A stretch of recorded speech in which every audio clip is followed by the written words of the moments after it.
It is June 22nd, 2017, and this is Atlanta United FC Weekly, a Home Before Dark podcast. This is it's a new tradition.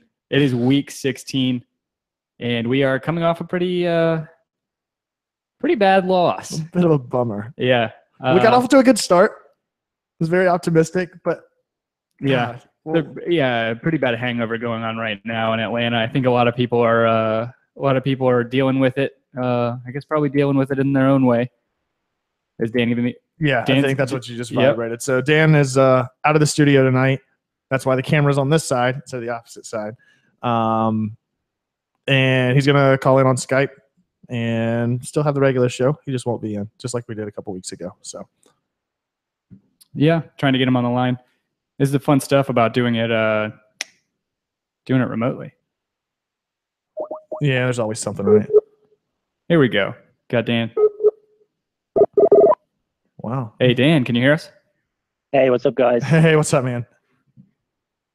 Are you recording? Oh, yeah, we're live. Yeah, we're always live. Oh, hold on. Let me see if this works. What are you trying to see? What are you trying to say, Dan? One sec.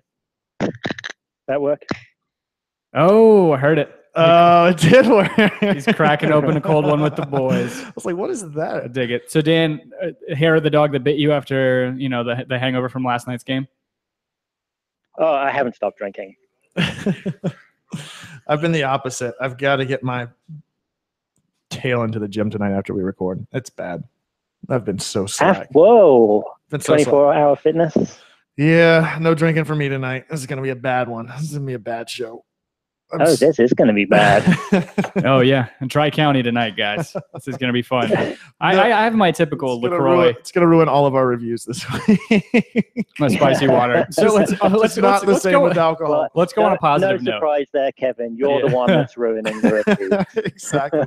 So to that point, we've got a couple this week. I'm going to read 3. First of all, thank you guys for anybody who's listening to us on any platform. Thank you. And then also for those of you listening on iTunes, thank you for all the reviews that you guys keep giving us. If you want to keep them flooding, that'd be great. We'll just keep bringing you the content. Ben Fett WSE broke the chain, though. He broke the chain. Oh, no. So first review we got this week is by Josef as a taken name or nickname ? And the title is Best Podcast That Happens After Dark. Sup? After dark. Sup? I'm so glad I found this podcast to add to my weekly list of Atlanta United news and talk. Even though Dan's fake British accent gets old, you guys are all fun to listen to. I love it. Keep it up and hashtag Orlando is not the South. I've finally been found out. I think he was got to do an all American accent one night. Yeah, no, I think that's the plan. And then we'll do a really bad British accent. We're not going to tell you guys, but one episode, we're going to try and see if we can trick you guys. Kevin and I will be doing our best Birmingham accent, our best accent from the Midlands. I'm not coming at you with anything Cockney, no Geordie accent, no. Your best Ozzy Osbourne impression. So and then Dan's gonna have to roll with his cheesy American accent that he has. It's amazing. So Ben Fett WSE, his title is Almiron. Great pod. Did you guys ever notice that Almiron wears a bra? ? But no, Orlando is not the South. You let us down. No, but we'll let it slide. We did find out, I found out, or I noticed that Kratz wears the bra. A lot of people wear the bra. I didn't know. This is the first time I've heard of it. Stats, man. Stats. But the real question is bra or manzier? Is it the bro or the manzier? Bro. Oh. It's got to be the bro, right? Sure. Yeah? Oh, yeah. Yeah. And then it was a Seinfeld reference. None of you guys. Come on. Fuck Seinfeld. God. I never watched it either. Yeah, I like you way more, Dan.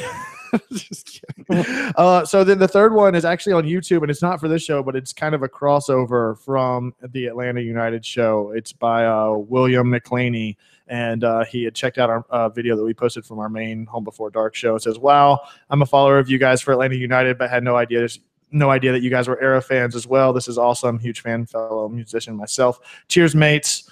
And then also says he's a fellow gamer. Did we just become best friends? Yep. Hashtag Orlando is not the South. I love it. I absolutely love it. Nice positivity to bring it in to only go take a nosedive Yeah, no kidding. and talking about the DC United game last night. So do you want to start with DC United because it's the most fresh, or do you want to start with the Columbus? Just because of Let's get the scheduling. negative out the way. Yeah, I that's a think good because point. of scheduling conflicts, I don't think we'll, us recording on a Thursday. Yeah, excuse me, got something in my throat. Us recording on a Thursday, I think it's probably better that we don't touch too much on the Columbus game. That's true. It's almost a week removed. So, Yeah.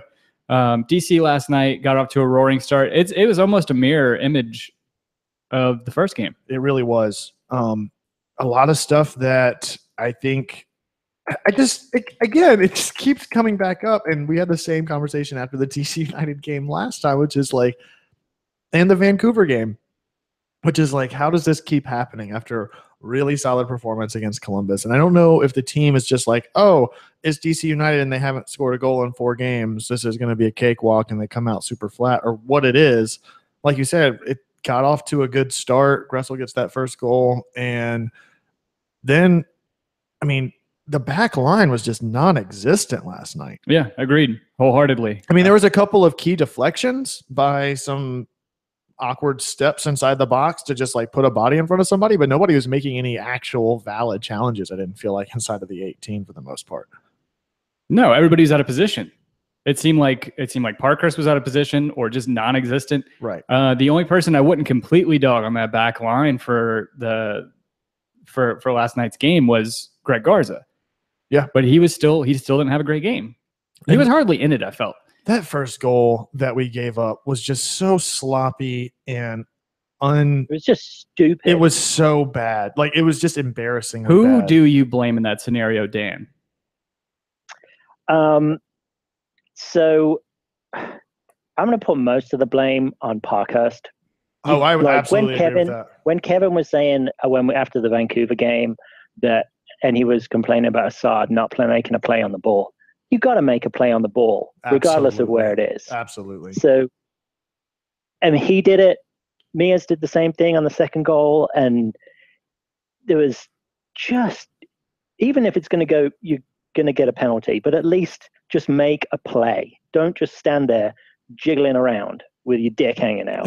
I mean the back pass, right? Yeah.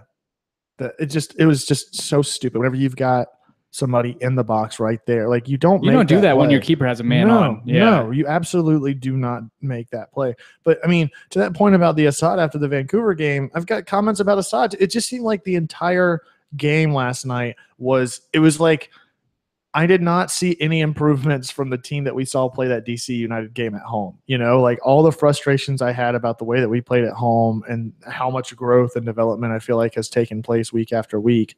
It seemed like we were the exact same team as we were originally. Like Assad was taking dives and ugly plays every time I turned around. You know, he's like at the top of the 18, backing up into the defender, and then just defender moves away and he falls down. Like, just really, really stupid play like that was completely unnecessary out of him. We talked about the bad pass in the backfield. It just was sloppy. Yeah. Nobody had a good game. Josef. In the back. Yeah. I mean, yeah. Yeah. I would say I thought Kratz was pretty solid. Yeah. I thought Kratz and Almiron together again. I really like that combination, but Dan, I feel like it leaves us kind of exposed not having Carmona in there, don't you think? I thought we really missed Carmona. I thought Kratz was he did more attacking than defending. I felt I didn't really notice him in the defense, which I guess could be a kind of a good thing. But I thought we badly missed Carmona. I think so too. I mean, you can't. So the way that Kratz has flourished to me, it has been in an attacking role. Correct me if I'm wrong, but.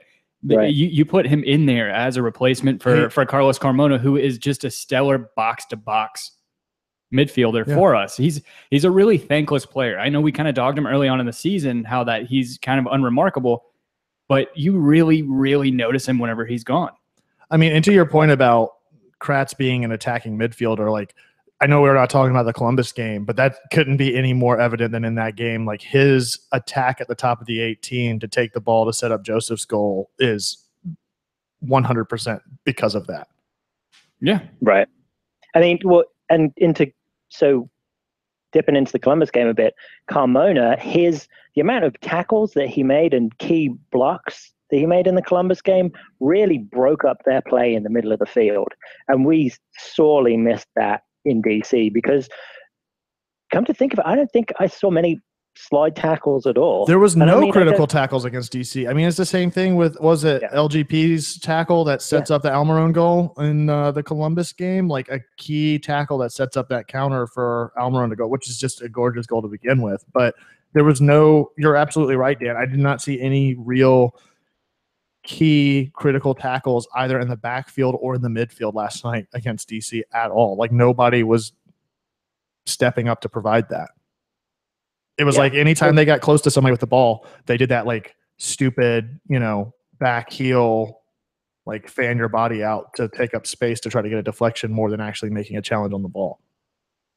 And that just played totally to DC's favor because the really impressive thing about DC was they were able to cut out our long balls, our long passes, and block all our shots. Because for instance, when in the Columbus game with Almiron's goal, LGP was able to get it pretty far. And in the past couple of games, him and Parkhurst have had a lot of good, successful long balls. But they just could not get anything out of the backfield without hitting a DC player at all. It was so frustrating. Kevin Brown's on the YouTube saying that Carmona slide tackles the world. Yeah. Yes, Kevin. You're 100% right. If Dan wasn't calling in through Skype right now, we would get Kevin on the we miss him after the Vancouver game. Well, we haven't had a away game since. Well, I guess I wonder if he went to that game last night. Kevin, did you go to the DC game last night? Okay, you did. Okay, cool. Well, Kevin, let us know what your thoughts were on the DC game and the crowd and all that. We'll read them off at least. Yeah, sorry. Yeah, we only have one call-in line. Yeah. Sorry again, Kirby. I told you wasted your opportunity last week. Yeah, just the way things go. So, yeah, you don't know what you have till it's gone with Carmona. And, absolutely. But to that point. Are we going to have that with Mears, you think?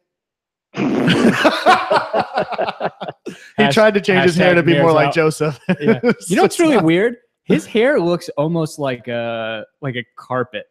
Like it legitimately looks like a tan carpet. So did he change that right before the Columbus game? I think so. Okay, because that's what threw me off. Like I was in the stands. I was like, "Oh, Josef's starting." I was like, "Nope," that's because he was up top. Like he had ran up the wing, and so I was like, "Oh, they did start Josef," because we got there right as it was starting. And I just happened to see him running by, and I was like, "Oh, nope!" And then, of course, first touch, he just kicks it out of bounds. Like, nope, that's not Josef. That's definitely Tyrone Mears.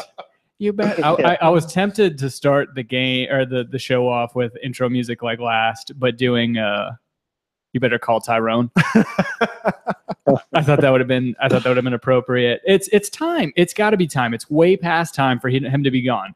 It's one thing where we have players that have a rough stretch and we're dogging them. And I mean, you look at Gressel, granted, he's a rookie. Yeah. He had 2-game bad stretch and he saw the bench. Yeah.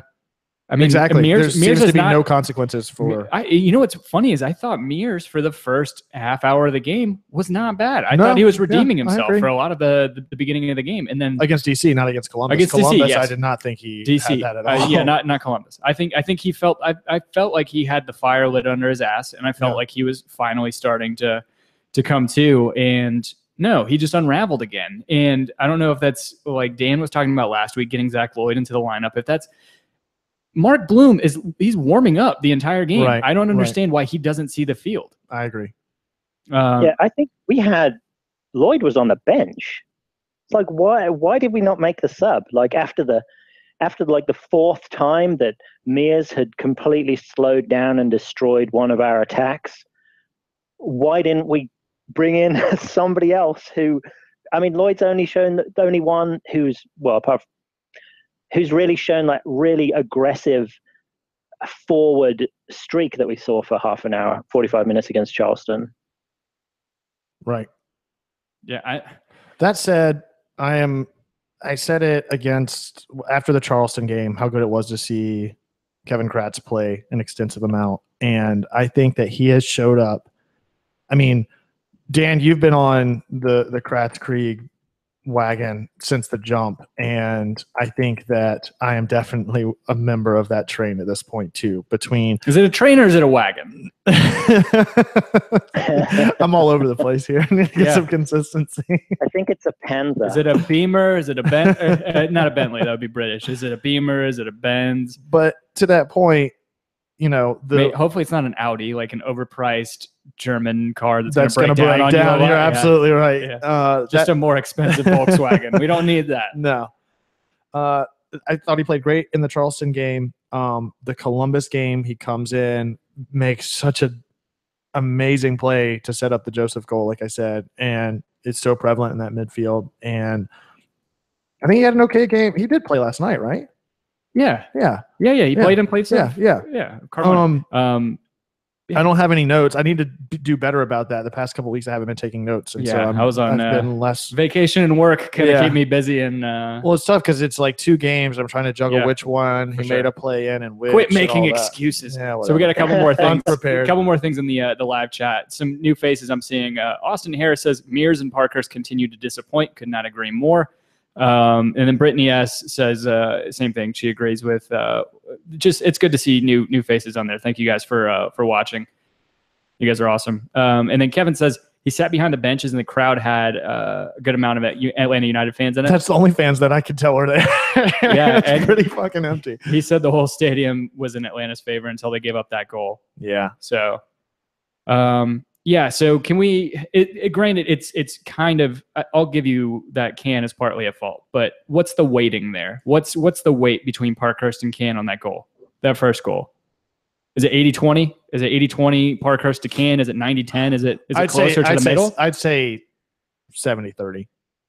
Because he slipped. He could have had a good touch. He could have got a good touch on it. But even still, that there's I agree. I put more weight on Parkhurst for that. That said, once the ball gets played, Kann needs to play with a sense of urgency and just clear that shit out. Instantly just boot it out. And that's not what took place. So I put it far more on Parkhurst, but I think that Kann's also at fault to some regard, Yeah. The amount of passes that we play to Kann and how integral he is to sometimes our switching across the field, he's got to be more alert. Absolutely. He can't make this because as soon as he makes a mistake, we're screwed. Yes. Excuse me. And I give Parkhurst, I'm going to give him 70% at fault because one, he shouldn't have played that back pass. 2, he needed to clean up his mess after he made it, and he didn't do that. Absolutely. The other thing is, I've actually got to give DC some credit because they knew how much we use Kann in a passing game. That's true. And they high pressed us a lot. And it's like they came in with a game plan. There were a number of times where Kann had the ball, but there were 2 or 3 guys pressing him. Yeah. So, kudos to them that they got, fortunate. But speaking of pressing Kann, the resiliency of that man last night to make the double save that he does and take a knee to the face, just unbelievable. Can we talk about how? Now, I'm not going to downplay the knee he took to the face, but I'm just glad that it was a downward knee as opposed to an upward knee because he would have been out of the game. I felt like if he would have been taking it on the up. We got kind of banged up last night between Lorenowitz getting busted and then Kann catching the knee. They took some beating last night. The moment escapes me. Somebody got hit in the face last night that I felt like was Lorenowitz. Yeah, there was something. Kevin Kratz, I think. It was Kevin Kratz that got hit by Lamar Nagel, right? They called him for a handball. But that's right. That's right. Square in the face. Yeah, there was a point in the game last night where I got super pissed that I felt like a red card should have been given. But that was the Almiron slide in the back.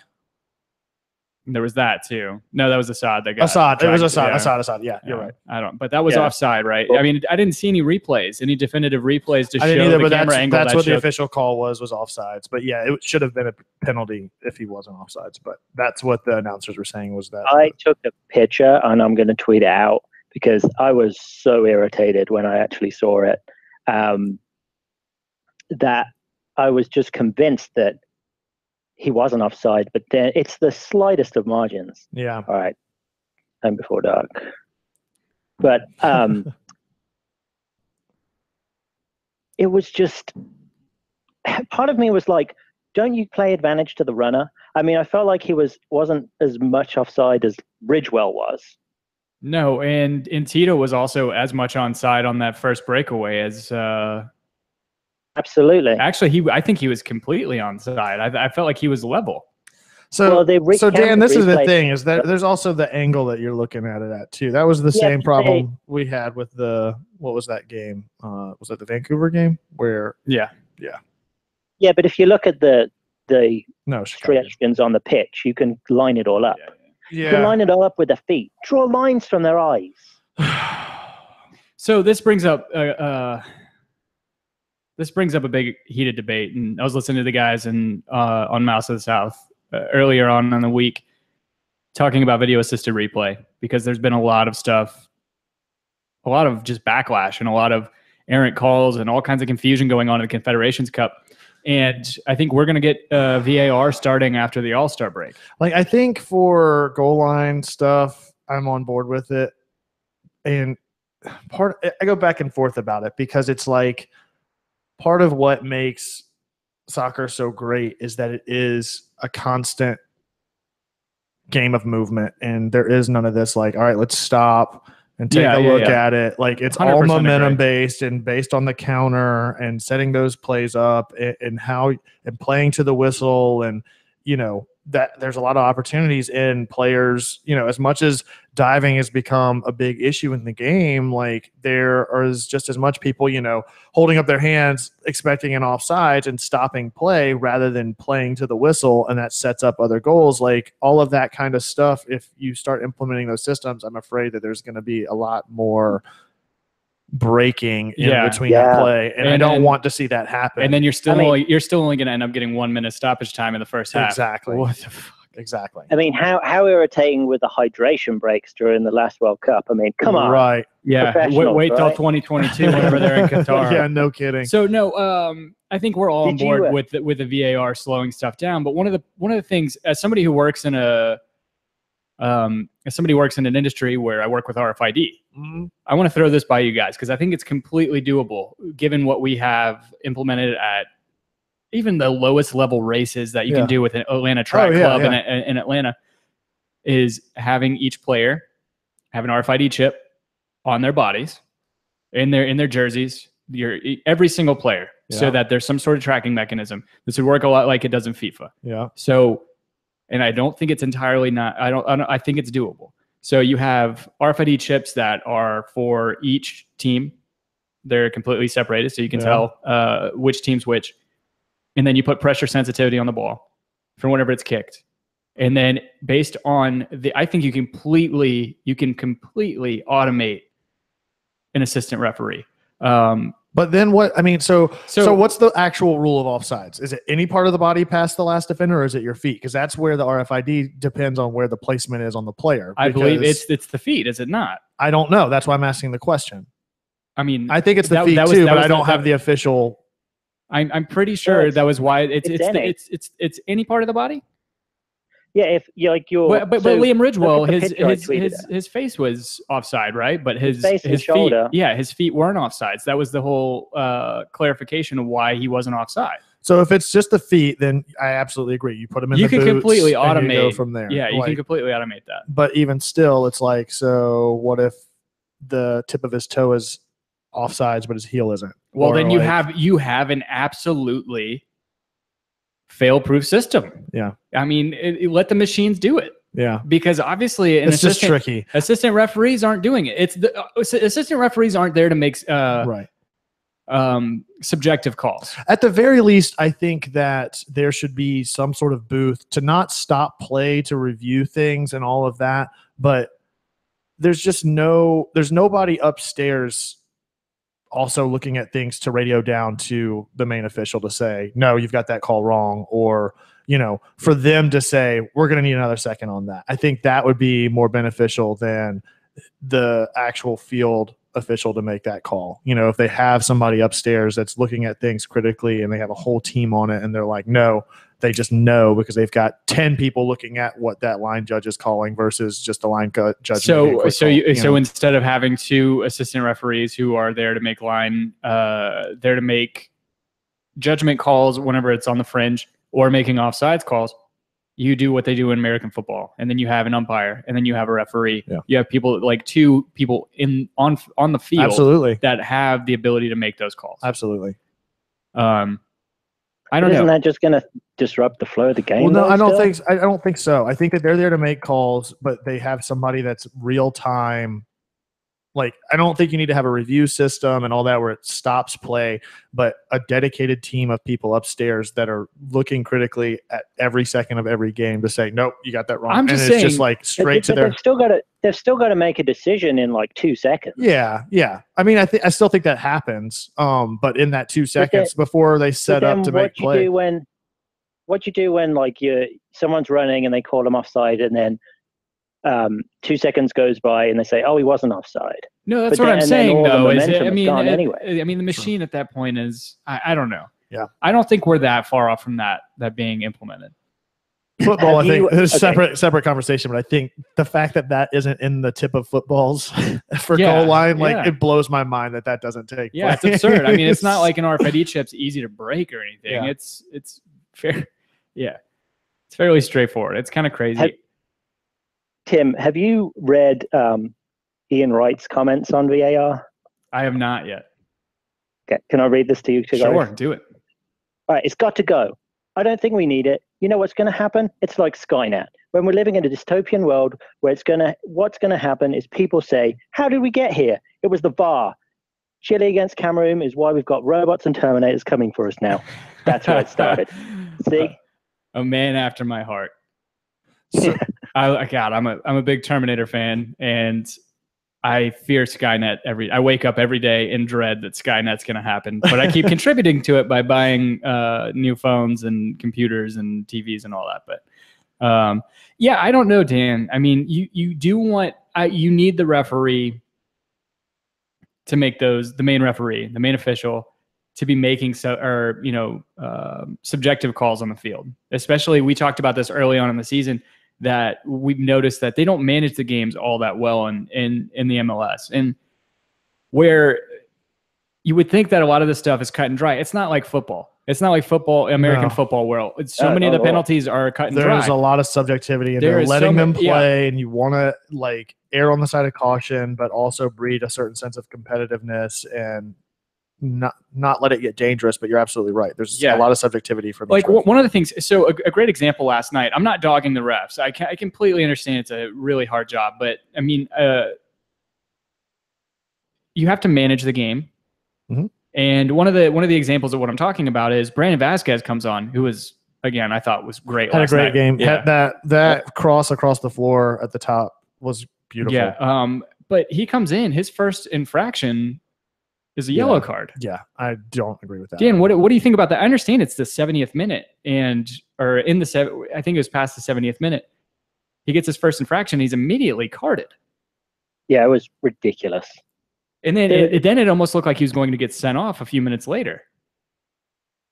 Yeah. I mean, I know the referee didn't do anything, didn't really do anything to influence the outcome of the game, but I don't know. He was just irritating me. I just didn't like the way he walked or something. I don't know. No, but his I thought haircut that was absurd. Yeah, I agree with that. An absurd call. No, it was. So we're going back to, let's talk positives. I think we have enough. We have enough of the negatives out of the way, I think, right? Dan, do you have any more negatives? Any more grievances to air? Have we really trashed Tyrone Mears enough?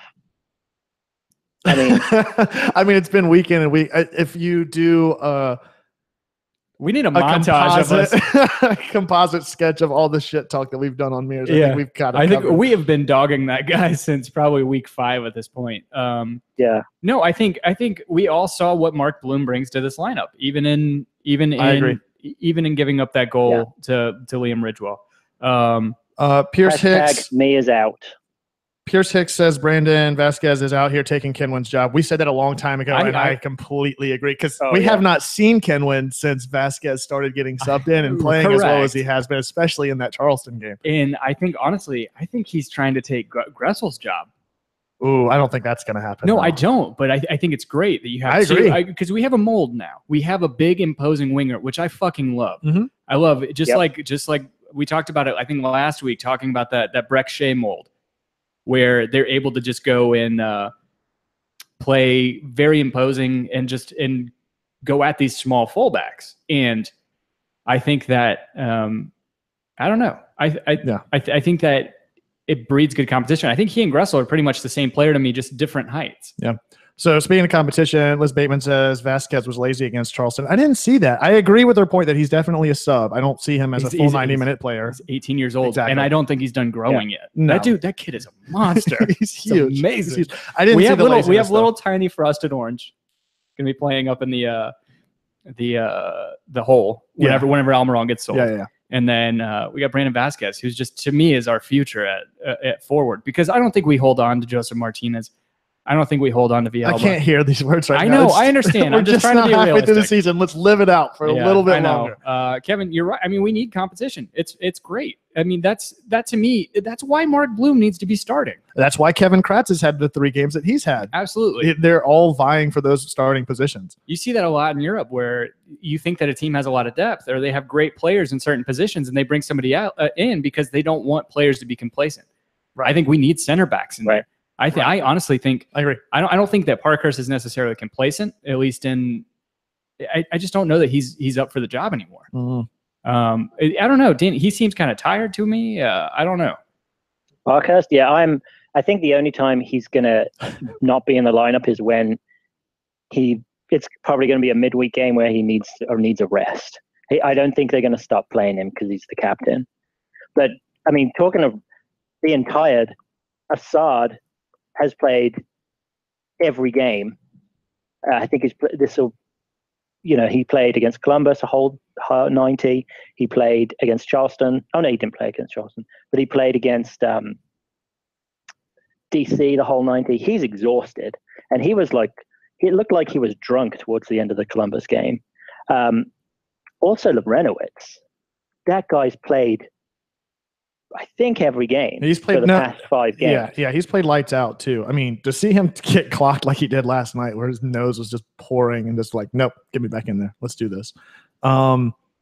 So yeah, Brittany S agrees with you, Dan. Parkhurst and Assad look exhausted. Pierce Hicks says that he doesn't think Vasquez looked lazy, but he did look awkward. I don't know if it's because he's center, like if he's or he's just 18 years old. He's 18. He's 6'3", like whatever he is, like 200 pounds, playing on the wing. I think that's cool. Like, and then of course everybody's clamoring for Andrew Carlton. I don't for any of you guys who played ball growing up, or even I got a late start, but I played more on the attacking side. You know what was so impossible for me is going up against a defender who doesn't necessarily know what they're doing or look like they know what they're doing, and they don't know how to judge it. They're playing a really unconventional way. It's like trying to play Texas Hold'em against somebody that's playing for the first time, and you don't know how they're actually betting. If they're just like, oh, this feels good. Yeah. Oh, 6'3" winger coming at me. So what is this? Brittany asked, correct. I mean, we've been asking what's going on with Jacob Peterson for the past, I don't know, 3 months since he was warming up against Montreal, and now he's been MIA. Yeah. I miss that guy. I do too. I want that.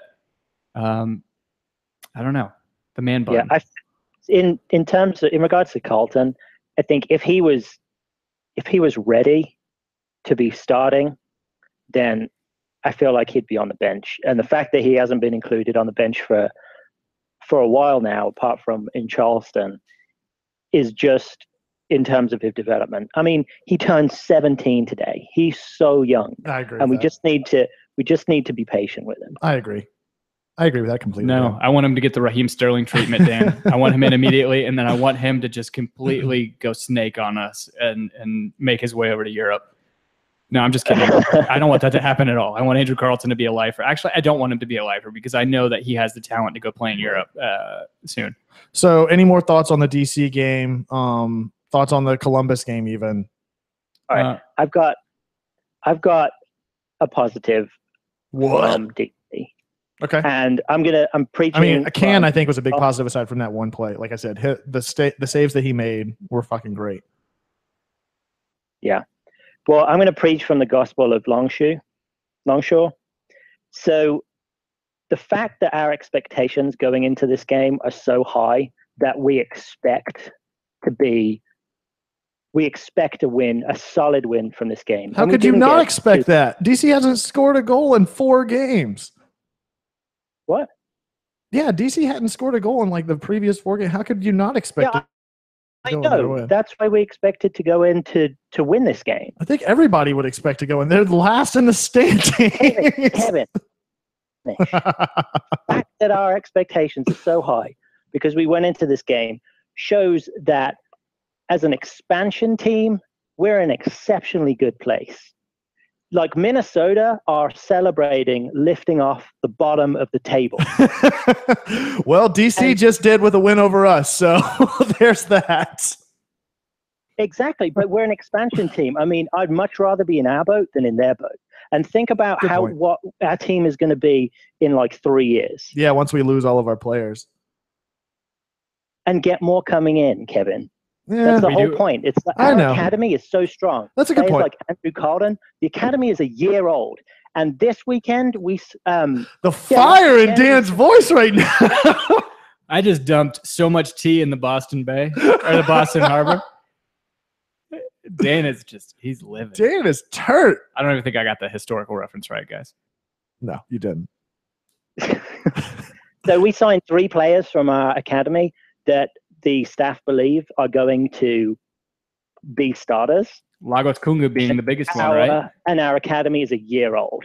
Yeah. You don't get that anywhere. You don't even get that in Europe. No, you don't. You see, but you see a lot of that being supplanted by money, though, Dan. I think you see a lot of that focus being more on, like in the likes of Manchester City, Manchester United, even they really don't focus on their academy. And whenever they do have great players in their academy, they sell them off. They're Premier League.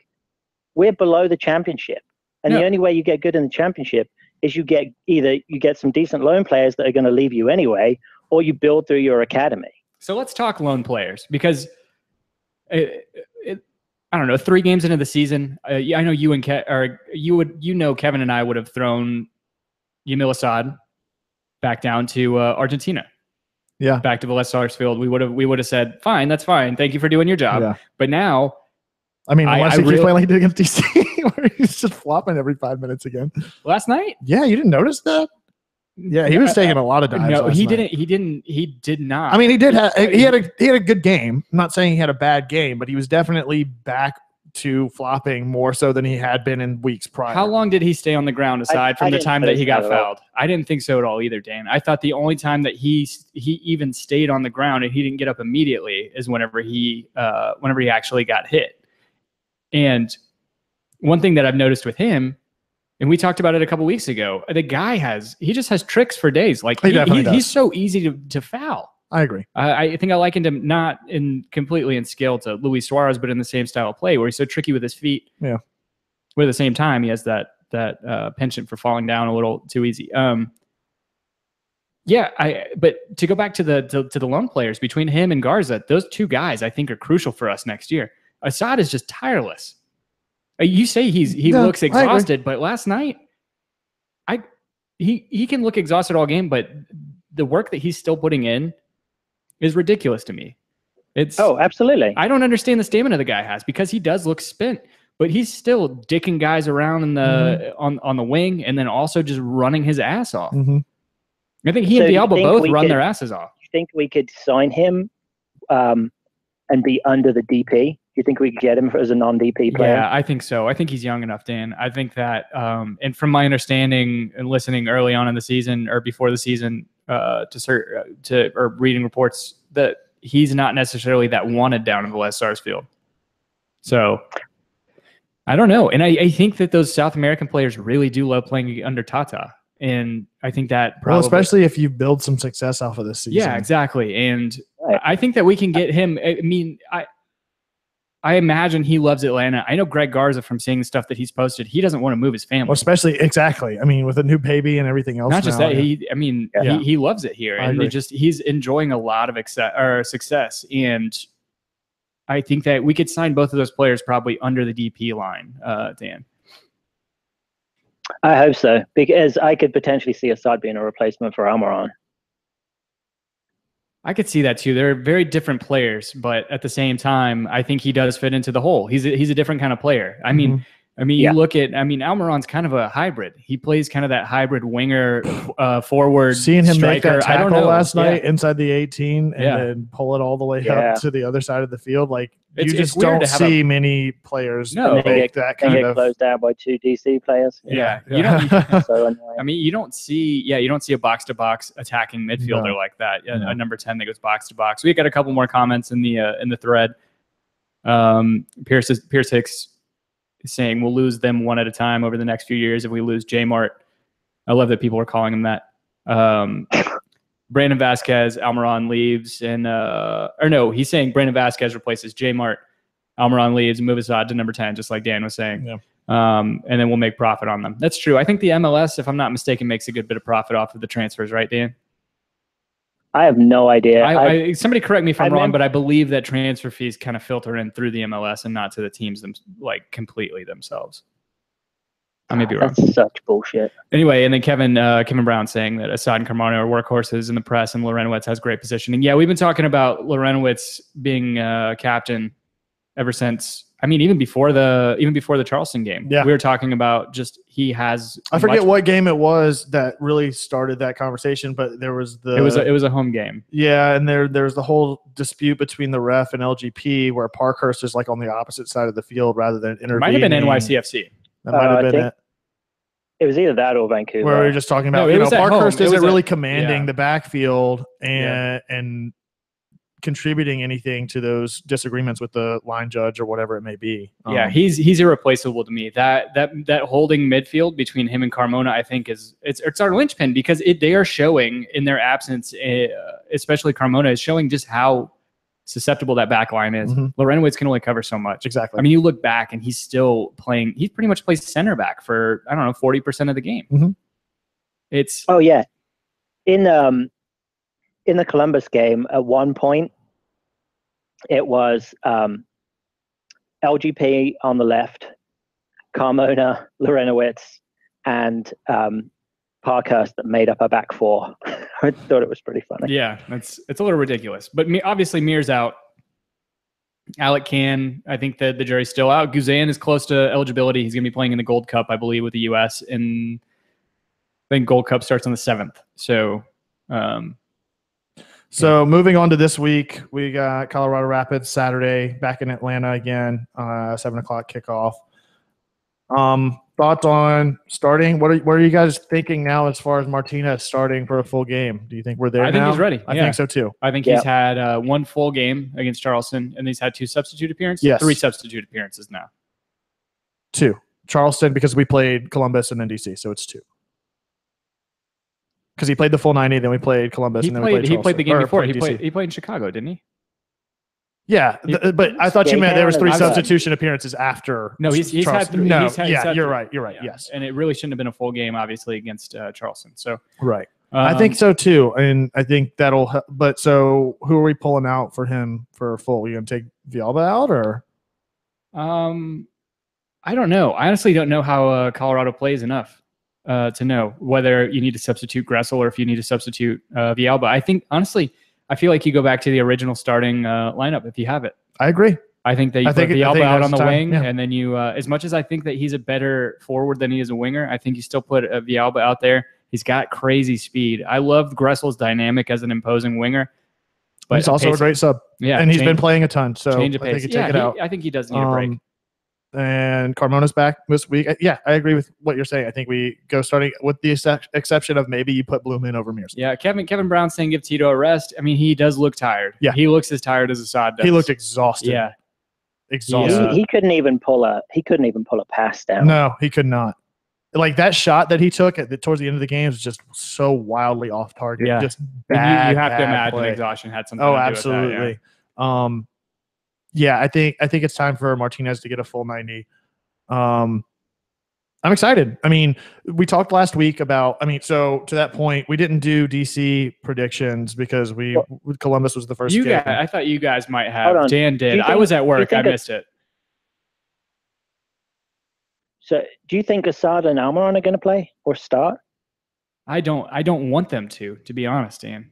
But we're at home.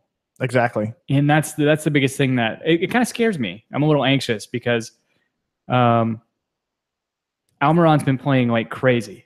Yeah. I think that especially, going from international duty to playing against Chicago, albeit in a substitute role, and then he's just been playing nonstop. He played the full 90 plus against Charleston. And then he played did he play the entire Columbus game? I don't remember if he got subbed or not. Either way, he's been playing a lot of minutes. And I feel like he did get subbed at the end. I don't want him to get worn down. Yeah, I agree. We are in a really tough stretch. And this is really going to be indicative of how the rest of the season is going to go for us because we have other stretches like this throughout the season. In September, we have the same four-game, 10-day stretch. Luckily, we've got the game this weekend, and then we've got the 2 games July 4th weekend where we play Columbus again, and then we've got San Jose. But then we get 2-week break going into the Orlando game, which is a must-win. So Dan, how do you feel about this? Maybe Kratz keeps playing. So, I'm definitely on board that. Okay, so you put Kratz, Carmona, Lorenowitz in the midfield. Yep. And then you have Josef and Brandon Vasquez up front. I don't think you pull that many starters out. I think you at least have to keep somebody in there. I guess you have to have another person in there. I'm not good at doing math. I think you could. I don't think Vasquez goes in as a starter up top. If Lorenowitz plays, I think he's going to get subbed.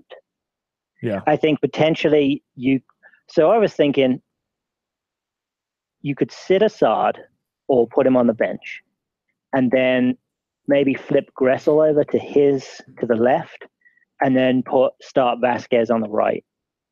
But then Vasquez is always a potential because he's so young to be a sub. But you could start out. I don't know if I see him starting a full 9. Yeah, you're right. You can sub him out. Exactly. How do you feel about maybe Andrew Carlton getting in there from the start? How dope would that shit be? Not right now. Where we are in the standing, like we said last week, like we needed to pick up that win against Columbus, which we did.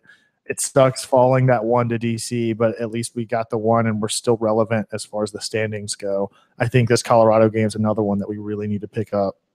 And I don't know that starting that many new faces in there is the right call.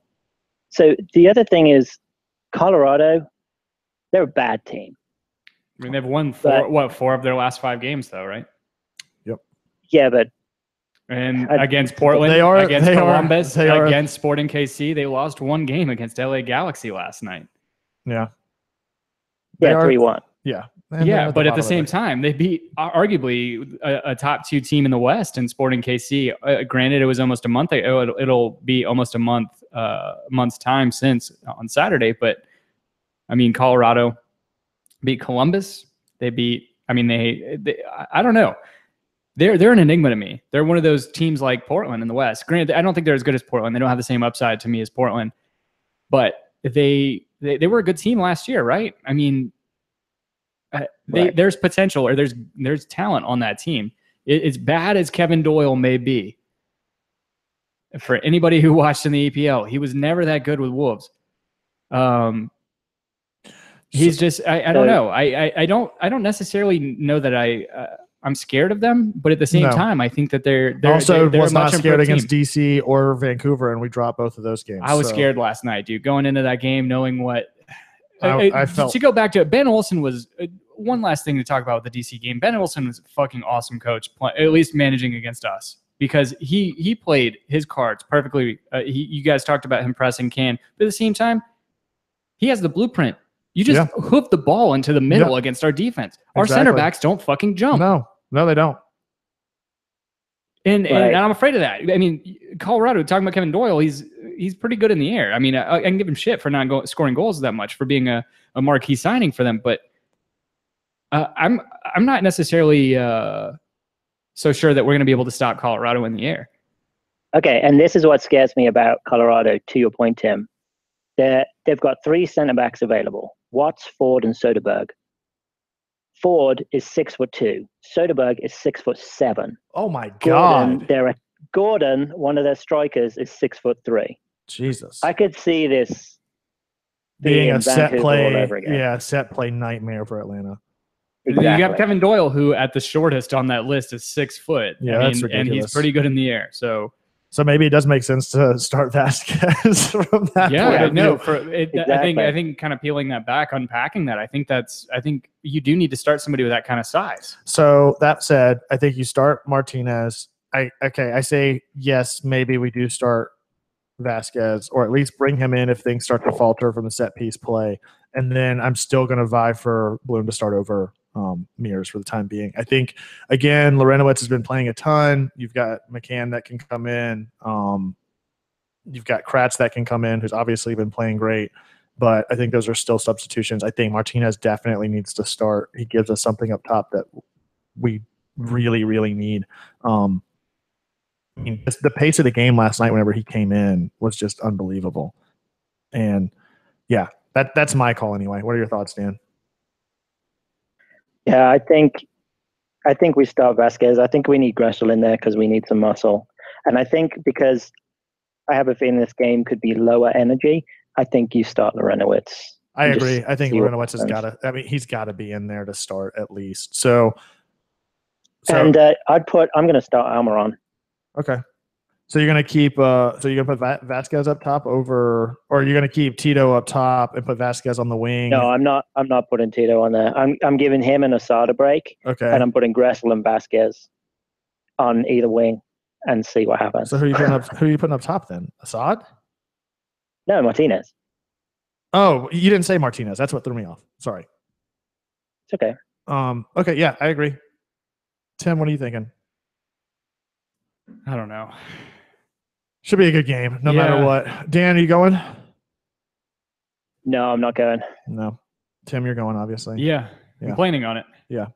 We'll see what happens You with going, work. Kevin? Yeah, I'll be there. Should be a Nice. good time.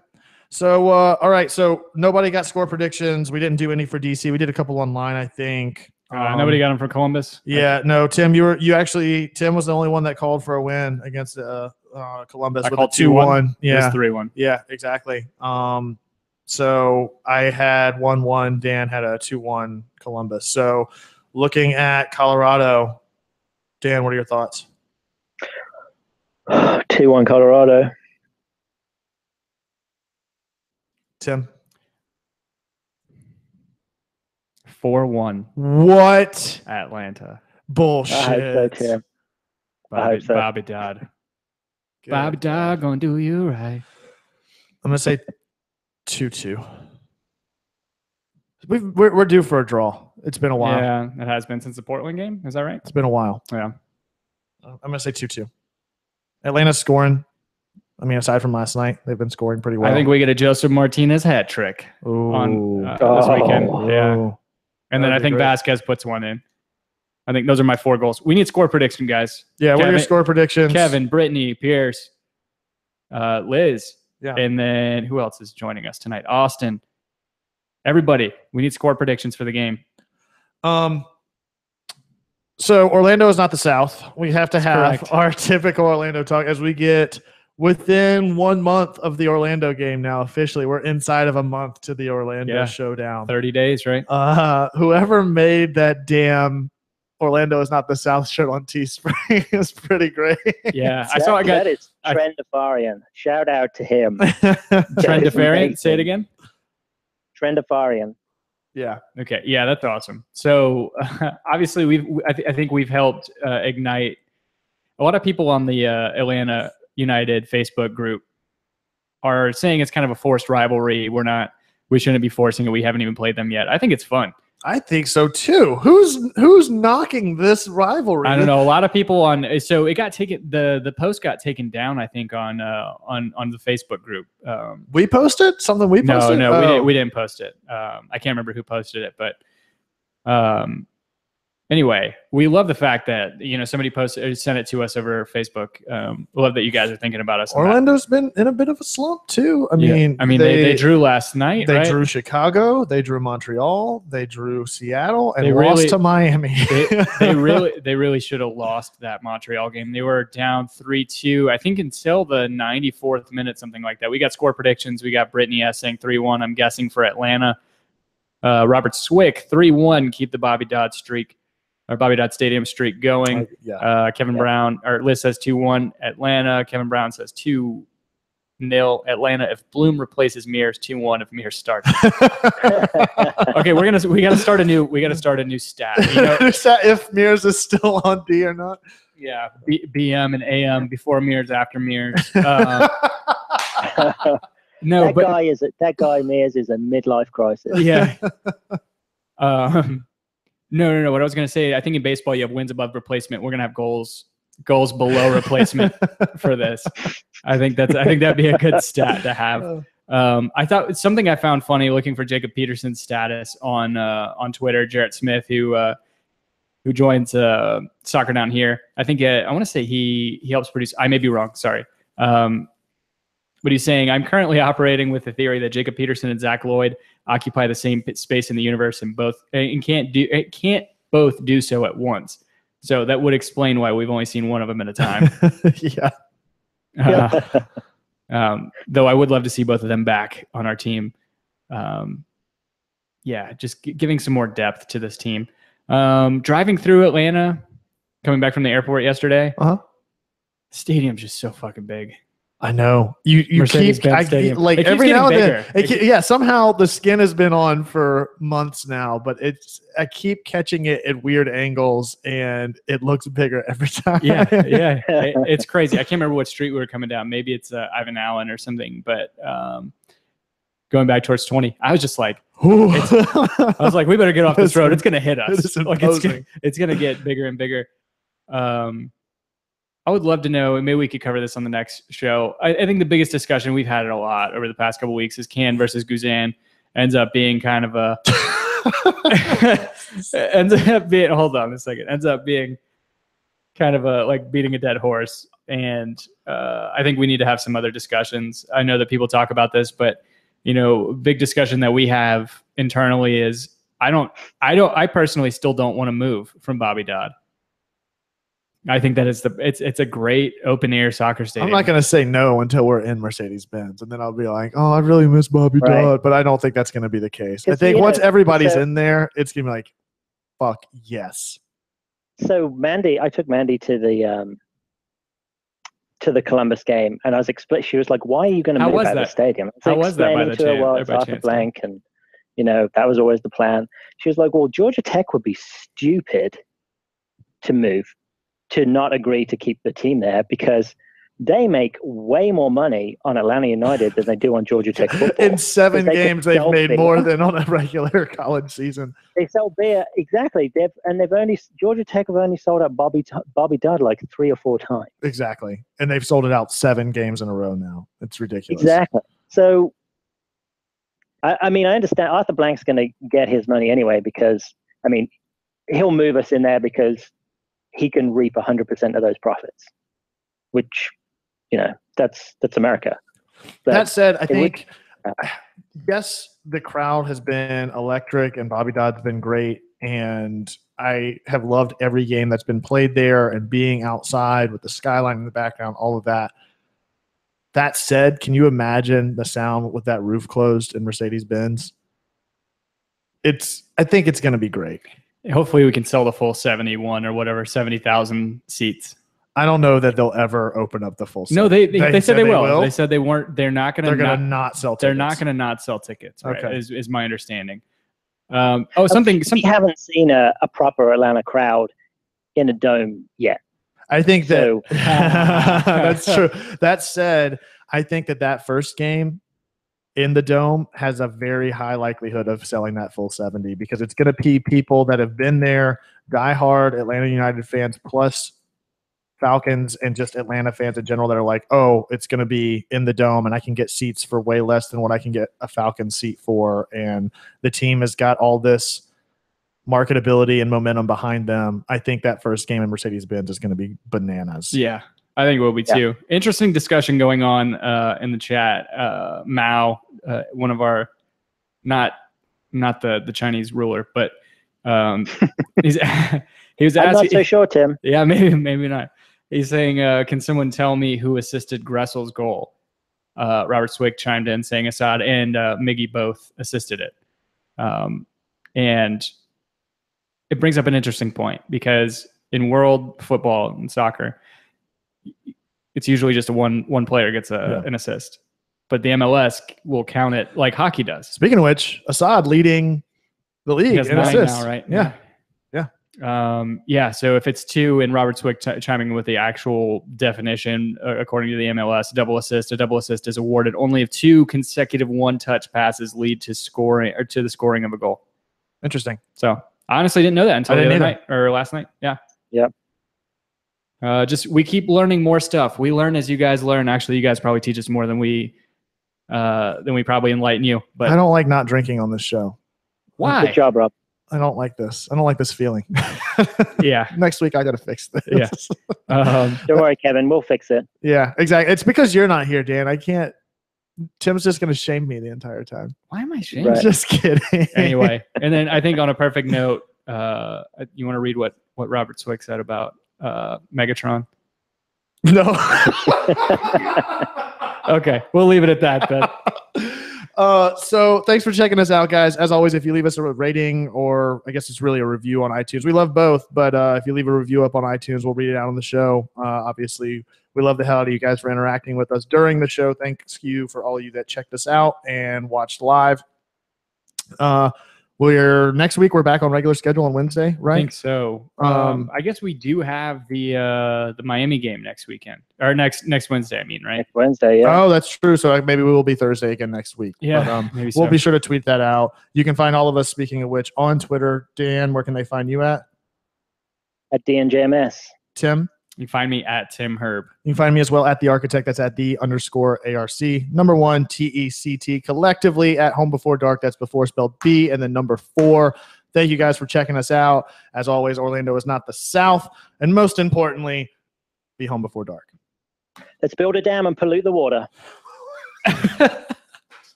Because the rapids. God.